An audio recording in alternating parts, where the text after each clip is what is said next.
Hello and welcome to Maths with Jacob. This lesson will focus on solving problems with tables. Sometimes it is useful to use tables to solve particular problems. Example 1. A train leaves station A at 9:55 a.m.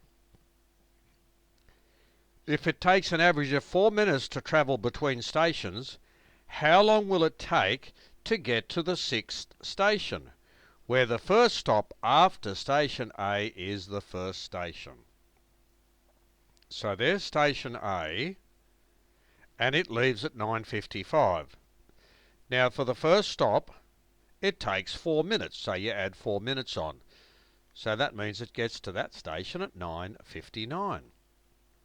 Add another 4 minutes for 10:03, another 4 for 10:07, another 4 for 10:11, 10:15 and 10:19. We can see by the above table that the train gets to the sixth station at 10:19 a.m. Example 2. Tom paints 6 chairs in 45 minutes. How many chairs can he paint in 3 hours? So we note that there are 180 minutes in 3 hours.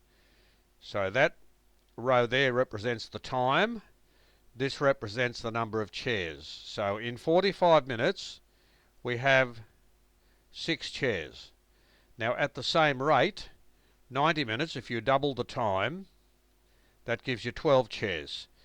So we add another 45 minutes, which is 6 chairs, so 12 plus 6 is 18. And we add another 45 minutes, which means we add 6 chairs, and that gives us 24 chairs. So he paints 24 chairs in 3 hours. Example 3. Here we have some patterns where one square can be constructed using 4 matches. 2 squares side by side, we need 7 matches. So that was the first square there, see? And then we add another 3. For 3 squares we need 10 matches.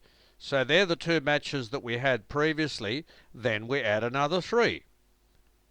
Using the 3 diagrams to the left, how many matches do we need to construct 6 squares? The pattern continues in the same manner. So the following table can be used to solve the problem. So we saw that for 1 square we have 4 matches. For 2 squares, 7 matches. For 3 squares, 10 matches. Notice the difference is 3 in each case. That means for 4 squares we have 13 matches. For 5 squares, 16 matches. And for 6 squares, 19 matches. So when the pattern is continued in the same manner, we need 19 matches. So we've just seen how we can use tables to help us pick a pattern to solve particular problems.